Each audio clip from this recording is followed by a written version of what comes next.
Everything Old is New Again, America's entertainment pop culture talk show. It may well possess a rudimentary intelligence. I'm trying to think, but nothing happens. Felt a great disturbance in the force. Hello, I'm Mr. Red. Come on, Mark, like a job for me. Where's the goodies? Leave the gun. Take the cannoli. I'll bet you wouldn't have done anything like this if Mom and Dad were here. You filthy criminal. Excuse me while I whip this out. Go ahead. Make my day. Here are your hosts, Douglas Viviani and David Cohen. Yeah, hey, Douglas and David, I got to say, I was interviewed on NPR by Scott Simon, another hero, but you guys are my new heroes, and I easily include you into the Scott Simon milieu of brilliant guys on radio. Oh, wow, thank you. Oh, welcome to Everything Old is New Again. This is Douglas Viviani with the ever-brilliant David Cohen. Yes. Thank you for that compliment. How about that? Unless you think I'm brilliant in terms of emitting some sort of light in the room. Yes, that's why I'm wearing my sunglasses. Please turn it down a little bit, please.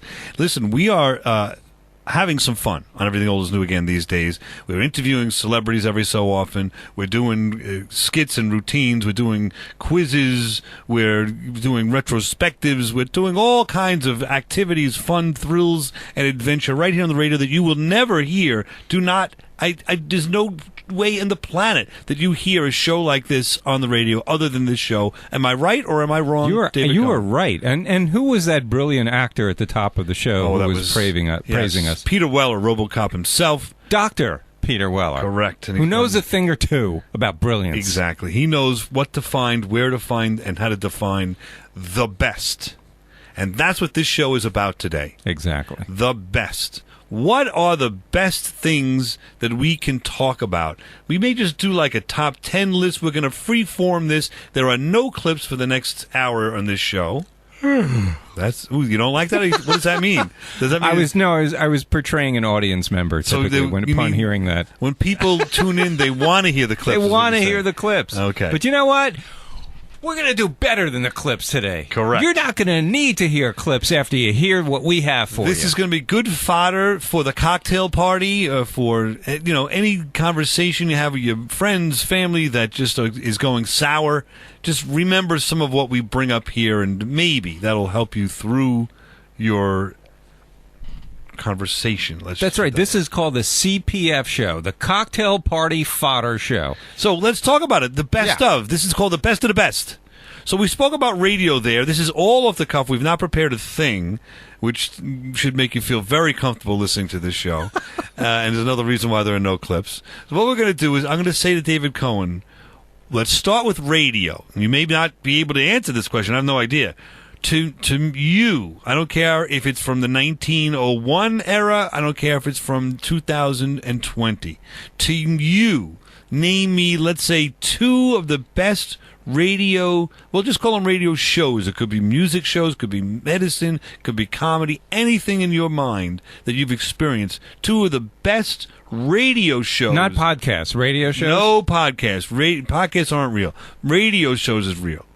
Real entertainment. Real solid entertainment. So we're just going to go through a random list for the next 60 minutes of the best of fill in the blank. Correct. Could be anything. And why. We want to discuss it. So radio, the best radio shows? I know it's going to be hard for you. It's easy for me, but I'm going to just throw it at you. Well, I mean, growing up, when I listened to the radio, I listened to music. So so my answer would be back in the day, any of the WNEW DJs here in New York City that was playing cutting edge. And why did you name music. some names just so we have it? So the one you said, Dennis Elsa, right. Scott Muni, the professor.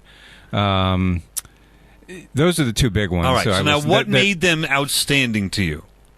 Their voices. Very deep, very authoritative. Did they say anything? Are you going to let me answer these questions? No, but I want to know words. I want to know. I don't care about the voice. What did they say that you remember? They got you excited about the music that you were listening to. They explained it to you succinctly. They explained who the band was, why they were important, in very short sentences, and got right to the music. So they had very little time to speak. They weren't verbose necessarily, but they were to the point, and I always learned something. Nice. Now, were there any bands, let's say, that they turned you on to? In other words, while you were listening and they gave you a quick, what about this and that? Did they how do I say this? I know Scott Muni was big on the Beatles, so that was like looking back a little bit. What forward look did they forward look as well? And if so, what bands did they affect you to listen to? If that makes sense. They were one of the first radio networks radio shows to play. Remember the Police? Sting? Yes, yeah. Before they were big. Wow. I was listening to Sting before they were to the Police, before they were known by anyone. Right. They were just covering them live before they even had an album out. So I knew who they were. That's a big one. How about any others? Or they were my first introduction to. I mean, it's kind of mainstream, but back then it wasn't. Billy Joel. They played the Stranger album, and I'm like, who is this? Wow. And the same thing with Bruce Springsteen, one of the early recordings of Bruce Springsteen. So at the time, they were kind of ahead of the curve. Right. And that's what it was really cool about. So that's, more than, I don't mean to put you down, more than the deep voice, which is cool. I mean, it was but that definitely was part different. of the experience. Well, imitate them. Give us an idea. Like, I know you're This good at is that. Scott Muni, and you're listening to WNAWFM. He had that the classic But they didn't, FM voice. exactly, they didn't do it with any, emphasis on anything. It was more or less, real deadpan. No shtick. No shtick. No loud screeching, laughing, none of that. It was pretty cool. They would just say, tell you a story. Or they had, what did they have? Didn't he do every time Scott Muni came on? Was it 12 o'clock? He played a Beatles song when he first started his shift. Is that what he did? He did for a while. Oh. He also had John Lennon come on his show. That's the weight that the gravitas this guy had. John Lennon came on and co-hosted a show with Scott Muni, and it was like, I could not believe what I was hearing. Am I wrong? Was that around Christmas time or holidays? Probably. I pretty much remember that in the late 70s. That was pretty cool. So, all right, so that's radio, the best radio experience, we would say, that you've experienced. Yes. I think that's pretty cool. Okay. Everyone knows my favorite radio. It's Bob and Ray and Gene Shepard. We've heard it a million times, so you don't need to go through that again, other than to say that in some way it's the same, where especially Gene Shepard was a raconteur. He had many more minutes. His was a talk show, but he had time to just go on and tell stories, and I think that was so different for the radio. And I don't know why do you and I focus on what's different? Why? What is that? So many people we see these days. I see it in kids growing up, and I admire it in some way. In some way, I question it, where the kids just follow the leader. Mom tells them to go to piano lesson, they go to a piano lesson. So many people are so compliant, which is a trait I don't have, that I admire. On the other hand, why do I recoil against it? I don't know. Recoil against just what everybody else is doing, in other words? Just be complying with what everyone else. Everyone likes the Beatles or whatever, so I'm going to like. Everyone's going to the movie tonight, so I'm going to. No, if everyone's going to the movie, I'm going to go ice skating. I don't know. Yeah, because usually I find the best things that are out there are not necessarily what everyone enjoys. It's sort of like the hidden gems, right? And I don't know. I just always feel like if I could find something before anyone else, before they blow up, quote unquote, right. I don't know. I feel kind of cool about it. Plus, you have some ownership. It's like a secret you have, right? Yeah. It's a little secret. But also, you now own it because you're the one that discovered them. Exactly. Second to Scott Muni telling you about them. Right. And just to show my chops as a DJ, when I tried it, right, the University of Maryland, freshman year, I played an album that I had never heard of before by this group called U2, and I played a song called Gloria, and I listened to it, and on the air, I think I said, and I went on to the next, and I never played U2 again. Wow. And, of course, flash forward, I think they're one of the greatest bands in the history of music. Right. But, yeah, so Scott Muni was a lot better, and Dennis Elson said, at figuring out who was the next big thing. But you did have that same deadpan presentation, though. I remember that. You were pretty modeled them. Oh, of course. I was much. completely copying them. Yeah. It was so great. Why wouldn't I? Do it like a David Cohen sign. Do you remember the sign-off from those days? Or at least, I mean, what were the station call letters? Do you remember that? It's hard. Yeah, it was just the way they said it. 102.7 WNEW-FM. No, I mean, okay, I appreciate that, but I meant the one, maybe I didn't ask it right, the one in Maryland at the college station. Oh, God, I don't remember. It was some lame letter combination that never sounded as good as WNEW-FM. It was, and it was, the bottom of the dial, it was like 88.1 or something. Yeah. 91.7 WDOM right here in Providence College. There you go. That's what mine was. Right. It was. I don't even remember mine. That's how. When you did that, did you do it in the afternoon, mornings? You say you did this at freshman year? You did it freshman year, Sunday mornings at 8 a.m. Okay. Wow. Yep. Good shit. That was dedication, man. After a night of partying. I Saturday started. night. But did he let you do whatever you wanted? Yes. See, I had to do classical music. Oh. Yes. Oh. I had to introduce classical music, and then I was getting calls from people in Providence that knew classical music, and I played, was it Wagner? I'm not really good with this, but I'm pretty sure he was like a Nazi sympathizer. Yes. And I didn't no idea at the time, so I played this guy. He was in the record collection. Well, right. And I got a call, did you know that, blah, but blah. come on. I mean, No, the guy wasn't hard on that. me, but he was just like, did you know this? And anyone that's not. listening to classical knows this. I think you turned them off, so you may be to be aware of. So that's how I remembered that 30 years later, but it was an experience. Were you ever able to play what you wanted to play? Yes, later on it became Doug in the Morning, and we did all kind of skits and songs and all that. So, all right, we'll be back right after this. Everything Old is New Again, the best of the best.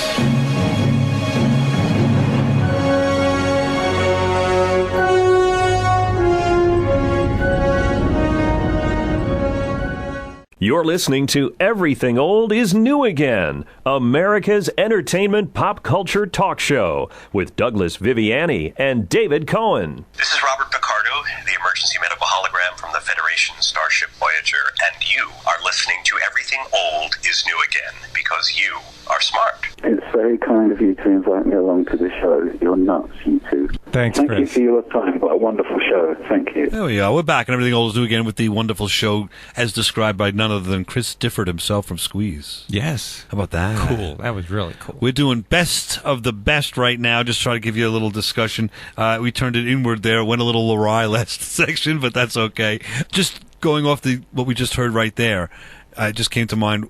Give me an idea, if you have one, of maybe the top, let's say, 3 guests, celebrity guests, that either you enjoyed or were the best interviews, however you want to phrase it. Alan Alda. Good.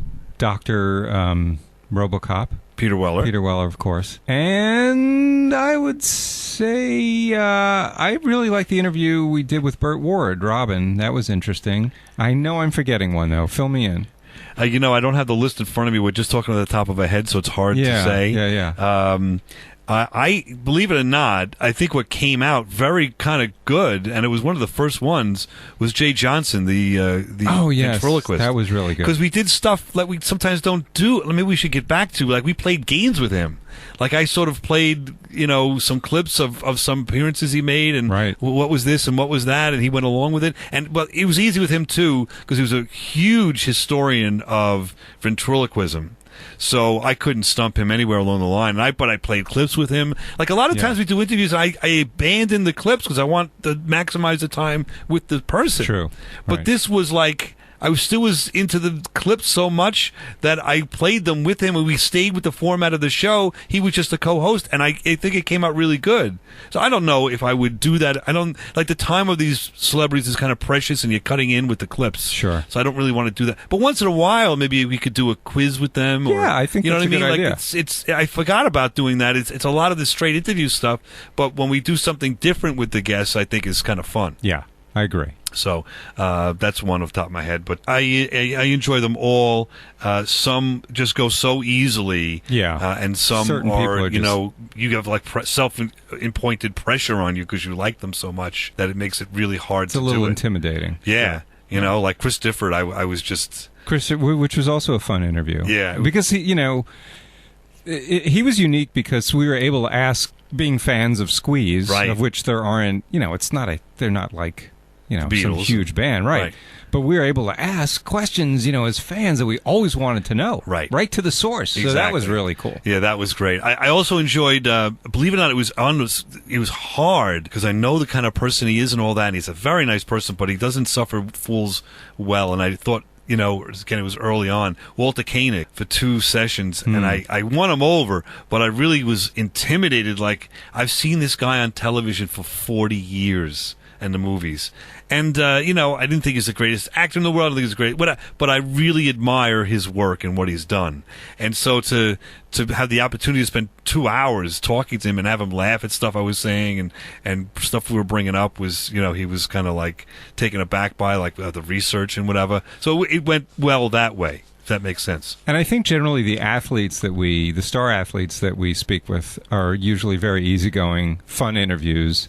Who was the basketball player? Ola Pearl Monroe was very was cool. Great. He was great. And that was 2 hours. That lasted into a 2-hour session. We didn't expect it to. Very gracious, very, just go with the flow, great stories, just a good guy. Yeah. So, all right. So, those are a little more on us. I don't know if you can... Well, you can bring those up at the cocktail party if you want. Yeah, Not sure you will. Again. They had a great interview with Alan Alda. All right, a cocktail party question. You're ordering in food. Right.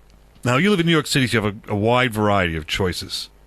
I'm a little less, here in Long Island, but we've got some. What is the number one, if you could only order in one meal, which would be the favorite meal to order in from a restaurant? It's usually sort of fast food-ish, right? For me, yeah. pizza. It is pizza, straight out. Well, I mean, I live in the pizza capital of the world. So right. To me, that's always my favorite. And so, what do you? When you order a pie? Do you order individual specialty slices or what? Pie. Yeah, you got to order the pie. They won't. I don't think they even deliver. I mean, they might deliver slices, but by the time we're done, I mean, we eat a pie anyway, so you might as well just order the pie. Well, and you could order half and half of what you like, right, different kind toppings. Of thing. One thing that drives me crazy, speaking of that, is when you go to the pizza place, and they do this a lot now, they have a lot of these specialty pies with the chicken bacon ranch and the barbecue chicken and the ravioli on the slice. And I'm not a huge fan of those. I respect them fine. You want to have them, knock yourself out. I want old school. I like regular. I like pepperoni. I like a mushroom. How about a sausage and pepper? Something like that, or just peppers and onions. And they no longer make those old school specialty pizzas a lot around here. Really? What they'll do is, of course, you can order it and you get the regular the whole pie of that. That's fine. But if I want to go in and have one slice for lunch, and I want to have a slice of sausage, we could do that. They take a regular slice and they put sausage on top and throw it in. It's not cooking the same way. No, it's not. And it's horrible. So it's really, I cannot find it. So when you walk into a pizza place here, there aren't like 10 different pies out on the counter with different toppings, and they'll just heat one up for you? They are, but there's no pepperoni, there's no sausage, there's no meatball, there's no, it's regular or all specialty pizzas. That's it. Because I guess they get double or triple the price per specialty slice. It makes sense. Yeah. Or the grandma's there and the Sicilians there, but topping-wise, old school toppings don't exist. Now, in the city, I do see once in a while there are places that still have the old school toppings for a slice now. Of course, you can order a pie, you can get anything you want. Yeah, no, they do. Typically, any pizza place in the city you walk into will have, like you were saying, the old school options. Just pepperoni, just sausage and pepper, just, mushrooms. Yeah. That's the way. Yeah. All right. Now, I'm going to go with, let's see. Here's a prejudice. Yes. Here's I have to lay it right out. You're Italian, you like Italian food. Yeah, but I'm going to ask you. You're a Jewish gentleman. Yes. Allegedly, Jewish people are experts and love Chinese food. Is that true or not? And if so, what's the best thing to order from a Chinese food place? I would say... Do we feed into that? But in New York City, everybody loves Chinese food. I think it's not just the Jews. So, for some reason... I don't know where you got that reputation, right? Well, because on Christmas Day, most Jewish people in metropolitan areas go to Chinese restaurants. Is that what it is? Yeah, all right. Because there's nobody else there. They could, So, but I would say I love Chinese food. I'm liking it less and less, just from a nutrition standpoint. Right. I'd much rather have other meals now. But I love a good chicken and black bean sauce. General Tso's chicken. Love egg rolls. Yeah. So now, do you ever get the Peking duck? I love the Peking duck. Sure. A little expensive, but to me, that's the favorite. Yeah, really good, really good. All right, so Peking duck is one. What you just mentioned. How about like a sesame chicken? Sesame chicken, absolutely. All right. Yeah. Now, my parents used to take us out. We hated Chinese food in the beginning. My parents were not experts in it, and they would get like chicken chow mein. Yeah. This bland, like that was horrible. Like, Mom, we getting that, But how about a spare rib if it's made right? If it's made right. But that's a big if. Cold sesame noodles, delicious. How about a lo mein?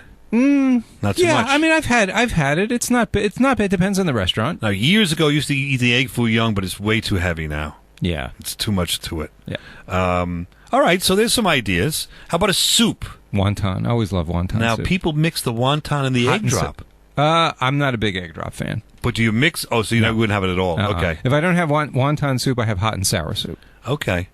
There you go. All right. Should we go down the... Are there Chinese restaurants outside of the state of New York? It's ridiculous. How about Mexican? Oh, yeah. If you're going to order in Mexican, which you can do now, what would be your My favorite go-to? is still, the ugly American. I like the hard shell tacos. Right. In Mexican restaurants, they're called American tacos because they're not real Mexican tacos. Right. But I love the hard shell beef-filled tacos. It still always will be my favorite. But you take one bite and the damn thing falls. I should say, take one bite and the darn thing falls apart. Sometimes it does, yeah. I don't care. I love them. All right, well... what about you? I'm going to go with a nice steak quesadilla with guacamole on the side to dip into good it. too. Yes, good. So good that's choice. a nice one. Yep. There's also, they usually... it depends, but they do a shrimp one once in a while that's good, but it depends. Shrimp can be a little bland if you don't really do the right thing to it. All right. So I'll stay with the shrimp, with the steak. Okay, so you have partly Italian heritage. What's your favorite Italian meal? Italian has got to be... I'm going to tell you, veal or chicken cutlet parmesan if it's done well, or eggplant parmesan. Any kind of parmesan is to me, is standard. If you're ordering in, is a standby that if they can't do that right, they're going to do it. It's going to be a problem. Be careful with the chicken. They're going to overcook the chicken many times. True. I usually stay away from the chicken. Sure. So that's my eggplant parmesan. If the eggplant isn't too mushy, I don't like that's it another overdone. problem. That's why I usually, if I'm ordering in, I get the veal cutlet parm, which people have problems with, whatever. But because it's standard and it's you can't ruin it. It's hard to mess up. Yes. So that's where I go. I also like brujol, and I like... But can you order it in? That's the difference. In New York, usually you see, can. I usually can't get that in. Yeah. Or any kind of pasta with bolognese sauce. I love that. Yes, and the old standby. Believe it or not, spaghetti meatballs. If the meatballs are done well, it's still. And my kids love, and it's a great option, penne alla vodka. Oh, it's so good. Yes, I forgot about that. Be back right after this, and everything old is new again.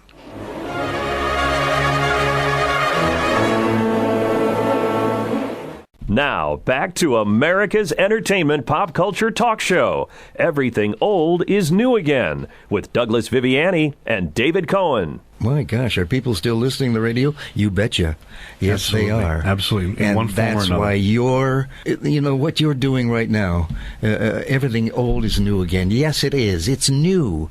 It's something that people have not done for a while and say, oh my gosh, I could listen to that. They're creative people, and that's what's wonderful. Yeah. There we go. That's Bob Caliban from Radio Mystery Theater back in the 70s. I talk about great...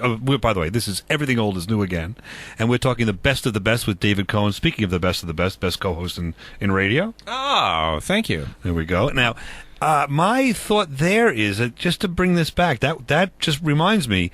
The easiest, most fun interview that I had was Bob Caliban and Paul Hecht in the studio, which is always easier in the studio, by the way, for an interview. Always easier, face-to-face. It sounded like I wasn't here for that one. It sounded like he was right here. He was. He was here. So was Paul Hecht, and they both were stars of over 300 Radio Mystery Theater episodes, and I got to... For me, I loved that show. Oh, sure. I got to interact with them, and we were on the same wavelength, bonded on radio itself, talking about radio and Radio Mystery Theater and what it was like to work there, and just 2 episodes of just real, for me, it's personal, real fun stuff. And sometimes on the radio, you just do what's good for you, and it comes out to the listening audience. They sounds enjoyed good. it. Yeah. So and he gave me a nice compliment. That was really nice. If you told me, the 18-year-old me, that tape would exist of that gentleman saying that to me, I would say, no way. That's unbelievable. Are you out of your mind? It's worth all the money, It's like it was a lot of fun to work with them. So anyway, we're talking best of the best. And what else you got? Let's see. How about vacation spots? We can phrase it this way: the best vacation or vacations, maybe there's 2 or 3 that you have taken that you would recommend for people, places to go. Number 1 for me would be Italy. If I had to have a number 2, I think one of my favorite vacations, it was a tie. It was London. We spent a week in London, and we also spent a week in the Grand Canyon. Yeah, it was a combination of the Red Rocks in Arizona and the Grand Canyon. So I would say those were my 3 favorites. Okay, I'll mention 3 then. First of all, and in no particular order, but one that comes to mind is a cruise. I would say that too, yes. Yeah, I mean, but especially with a family, a cruise is all-encompassing. It's fun. It's all right there. You got a show, you got dinners, you got beaches, you got all. It's got everything a family needs. So a cruise really is a high up. Because, people don't realize it. You're really pampered on a cruise. Yes. You can go and do some activities when you dock somewhere. That's all well and good. But most of the time, you're on the ship, and they're feeding you, and you can go to, like you said, go to a show. You can go down to the casino. We went ice skating on one cruise, believe it or not. Rock climbing. But it's all about the food is endless, and the drinks and the snacks. And the drinks now are free on NCL. I mean, just saying. We'll throw that out there. Maybe we get them as a sponsor. That's a beautiful thing. It's a really fun time. Don't think about, this is not 1947. These ships are huge. You're not feeling the waves all that much, if at all. You're not going to get sick. Hey, listen, I'm motion sickness too. Yeah. And one of the cruises, when we set out, the boat was a rockin', and I was really worried that I was going to lose it, but it wasn't that bad. Plus, they have the patches too. If you ever and I had nothing, and I'm very prone to it, and I was Wow. fine. I'm not saying it's going to be true for everybody. It's just not as bad as you think it's But going if to you're be. thinking of it, get the patch, which I think is behind your ear, and I'm telling you, it's a good one. And beyond cruises, in Italy, it's expensive, but Honolulu and Hawaii itself is fabulous. Is unbelievable. It's such a different world. Just get off that plane, and the smell of it's like true. nature. I The still remember smell of that is amazing. And the great thing is you're still in the United States. Yes, right? yes. It's weird. And it's just so incredible. And of course, you go see the Pearl Harbor. That's important to do. Sure. But the beaches are, beautiful weather, and you got great places to eat, and there's a little bit of Hollywood there, the old school Hawaii Five-0. Wherever you go to eat, you'll see Jack Lord's picture. And if you're going now, all the Hawaiian shows, they have Hawaii Five-0 and some other shows that are being filmed there now, so you get that. It's a great spot. A third one, a little controversial, I guess. If you're into skiing, I think it's a very cool family activity to go for a week to Vermont or to Vail if you could. It's a lot of money, but why is that controversial? Well, because a lot of people are not doing skiing anymore. It's snowboarding, or it's very expensive. And to take a family of 4 on a ski vacation for 5 or 7 days, probably lift tickets alone are probably $300. Yeah. So it's hard, man. I don't know how my dad did this stuff. Maybe it was a different price back then, because that was so cool. I don't think I could do that now. What would that be? That'd be like if you did it for 5 days, $1,500 in lift tickets alone. That's not food. That's not travel and all this. But if you haven't, you want to go, man, it's a great bonding experience with your family. Is skiing up and down the slopes, enjoying nature. You're sharing something together that you're never going to share anywhere else. You're passing down a memory. It's really a fun. And at nighttime, with the fireplace, and you have the wine and cheese, and the kids are playing, whatever, and you go with another family. Even if you just drive up to Vermont, that's okay. That works, and it's much less expensive, and I think a fun thing to do. And these days, the way they've got these parabolic skis, which means they're rounded off at the top, you can learn to ski in literally 2 days. Wow. It's not like it used to be where everybody's falling and it's a problem or whatever. So you really can get into it. It's just, that's just my thought. I think it would be a fun thing to do and different. Now, when you go to a weather place, there's, especially on these cruises, but everywhere else, there's all these places to shop. Let me shop for the jewels and shop for this and shop for that. Do you do that? No. I hate that. I don't go on a vacation to shop. No. So don't ask me that, Exactly. I feel the same way. I'm going to either sightsee or to lay on a beach. Yeah, and I don't need to save the $13 on the earrings for the wife. I'll spend the extra $13 at home or something. You know what I mean? Like, whatever it is. Like, and you're not getting the real stuff half the time anyway. Exactly. And it's a malarkey.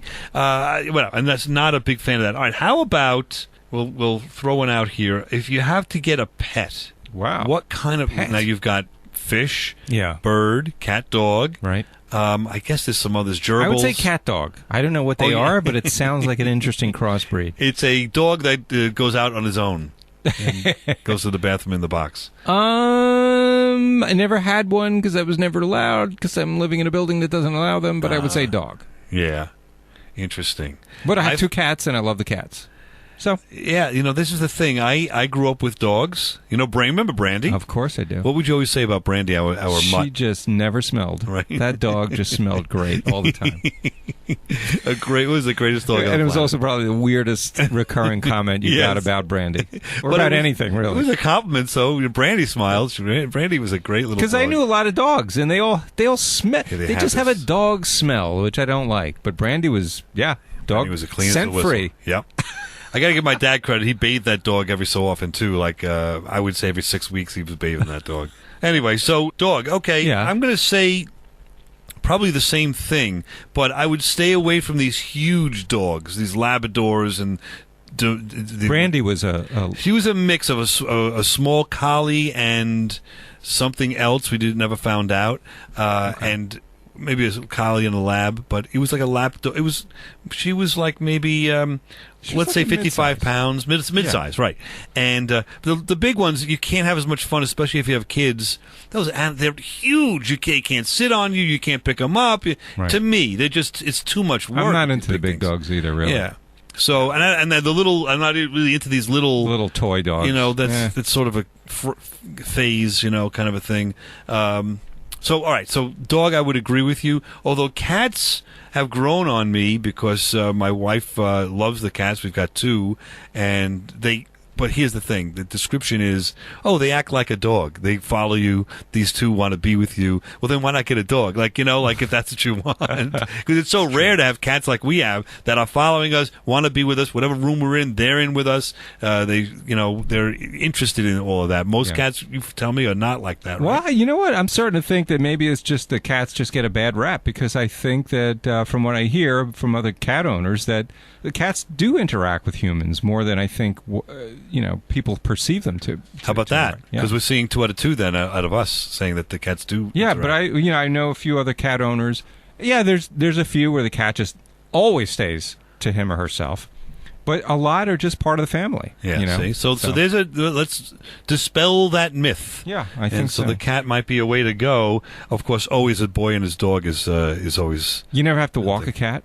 Yeah. You can leave a cat alone for a day or so without having to worry so much. No, do you get? We have like a minute left.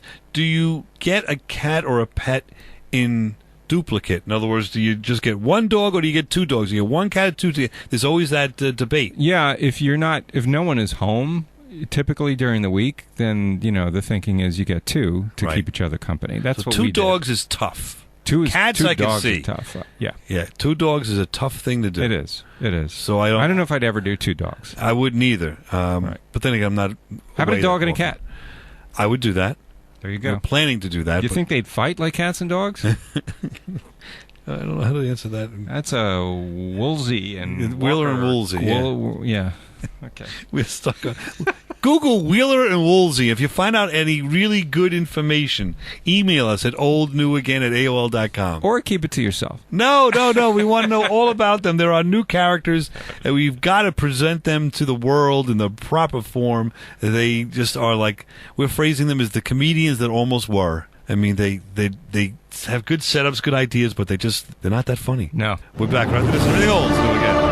Sound familiar? This is Everything Old is New Again, America's entertainment pop culture talk show with Douglas Viviani and David Cohen. Hi, everybody. This is Ron Swoboda of the 1969 Miracle Mets, author of Here's the Catch, a memoir of the Miracle Mets and more, and you're listening to Everything Old is New Again. You sure are, and we're here with David Cohen, Douglas Viviani, discussing best of the best. How about that? Yeah. The best of anything. Yes. The best of anything. How about we're going to, because these are the kind of things you could talk about at a cocktail party, the dinner table, whatever, get things rolling instead of talking about baseball all the time or football, right? How about, books? Books. How about some books you would recommend reading? I myself generally read like classic novels. Okay. That's sort of what my main focus is.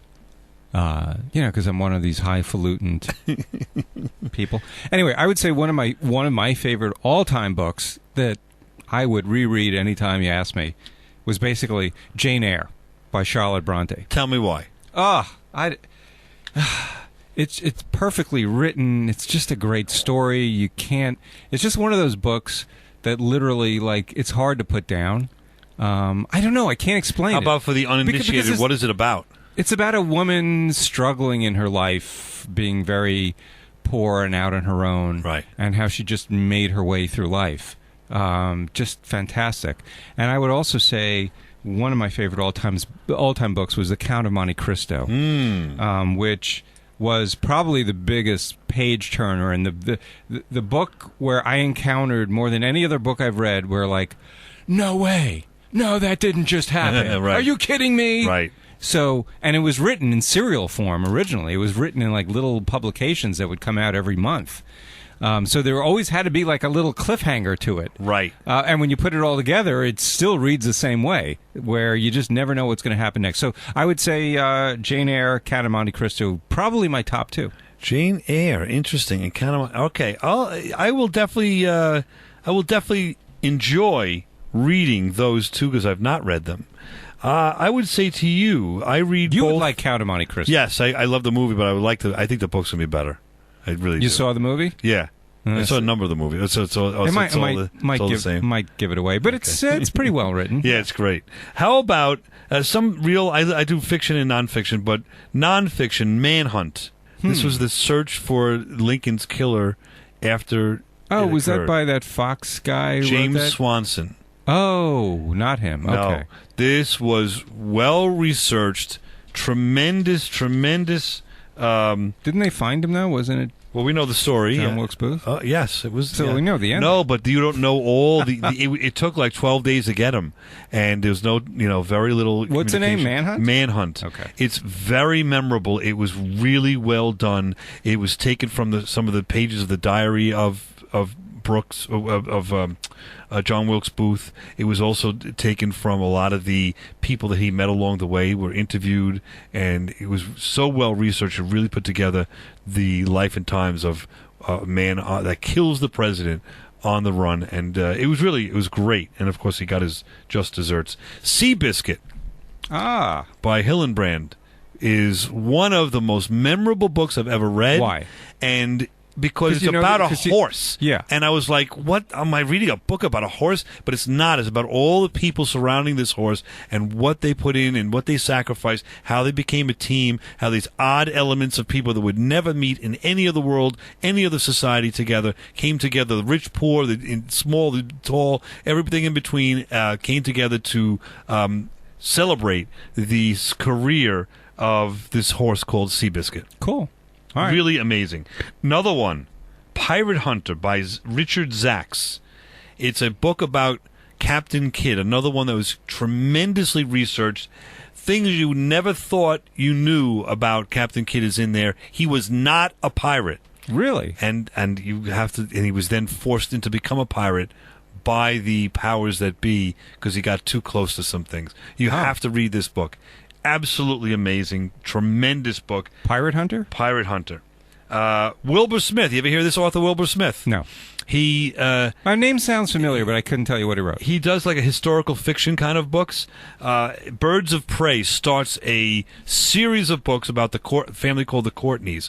It starts in 1667 in Africa, and this one particular book that's where it's about, and the beginnings of the family, piracy on the high seas, what goes on. It's swashbuckling, it's adventure, it's romance, it's got it all. It's a great book. Starts you down the road. There's about 4 or 5 others after that, and then of course she catches up to modern day, so it's not fun anymore. But back, with the historical fiction, that is just such a great series. You'll love it. Any other? You're into sci-fi and things like that. Any good science fiction books like you Philip Dick? Anything by him? You're going to think I'm crazy. You're going to think I'm out of my mind. The best science fiction book I've read in a long time, and this goes back, is the series starting with Ashes of Eden, but the best book of them is called The Return by William Shatner. And he has co-writers, so the Reeves family, it's Garfield Reeves writes with him, and Judith Reeves.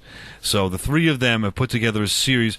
It starts, forget Ashes of Eden for a moment, it's the Return starts after the movie where Kirk dies.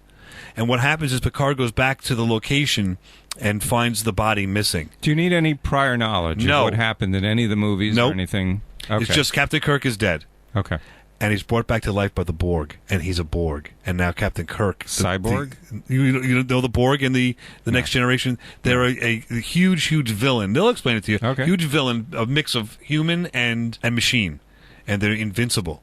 And they take the best of the best, which is Captain Kirk of humanity, to battle humanity and overcome humanity and defeat humanity.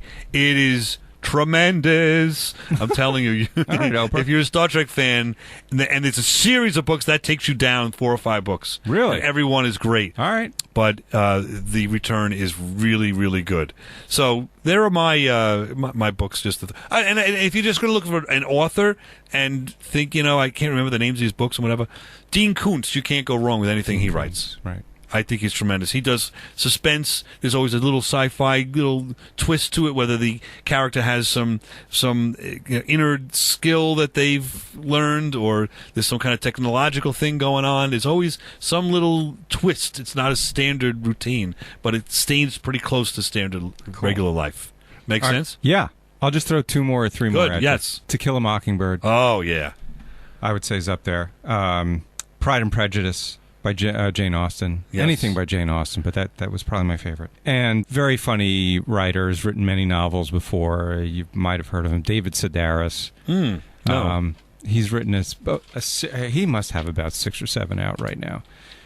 He just has a weird take on life. He's a very funny guy. Any book by Are David these Sedaris. novels? Are they like jokes? They're based on his experiences. If you want to start off with a funny David Sedaris novel, right? And you're in and this is after the holidays have passed, but there's one that's Christmas related, and it relates to his time where he actually was employed as an elf in Santaland in Macy's in New York City. Oh, okay. Yeah, really funny. Sure, they're basically compilations of short stories. Oh, so they're all short stories, not about a long novel. Not a long novel. They're short stories about his personal experience. So he's got here Holidays on Ice featuring 6 new stories. Yeah, I would start with that. Okay, Holidays on Ice. Then there's Calypso and Meat Talk Pretty One Day, Barrel Fever. Dress Your Family in Corduroy and Denim. Is that him? Yes, that's all him. He seems to write with somebody else. Maybe that's not. No, they're audiobooks, so that's probably why. All right, these look good. It's very hard to write with a smile. Everyone's always so serious. I think he does it very well. It might not be everyone's humor, but I really relate to it. That's worth a shot. Also, just for kicks, I know that we talk about short stories. Gene Shepard has some great books out. Oh, that's true. In God We Trust, All Others Pay Cash. I've heard that phrase. That's where it comes from. Yes. Wow. He did a great book. A lot of great, nice, funny short stories. He also wrote for Playboy, so he did short stories in Playboy, believe it or not, and those go into a collection. He's got 4 or 5 collections. Cool. So if you like short stories, he's really contemporary and as contemporary as you get, and fun. Good. Maybe these suggestions will help me wean myself off TV a little bit.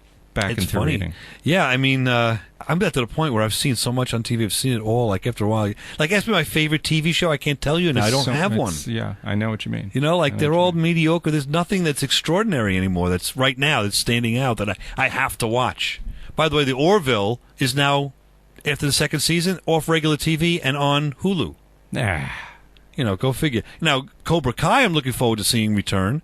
10 episodes, and then you got to wait a year and a half. That's tough. Stranger Things, I loved 10 episodes. A year later, what are we doing here? Yep. It's hard. Although Curb Your Enthusiasm is coming back, so I didn't like the last season.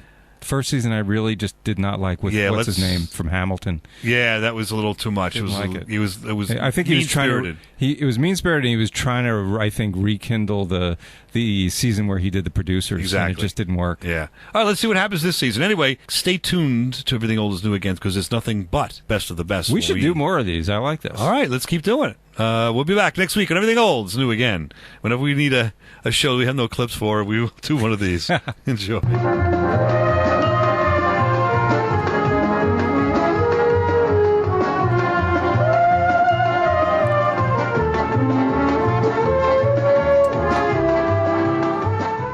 Everything Old is New Again is sponsored by the law office of Douglas Viviani. Douglas Viviani has been providing quality legal service for over 26 years. We're a general practice firm and can handle any legal matter you may have for a reasonable fee. If you're involved in a car accident, starting a business, planning your estate, or need a criminal attorney, please call 631-681-1910 or email us at vivianilaw@aol.com for a free consultation. Get the justice you deserve. Contact the law office of Douglas Viviani at vivianilaw@aol.com. You've been listening to Everything Old is New Again, America's pop culture entertainment talk show. Find us on the web at everythingoldisnewagain.biz. That's .biz. See you next week. Same bat time, same bat station.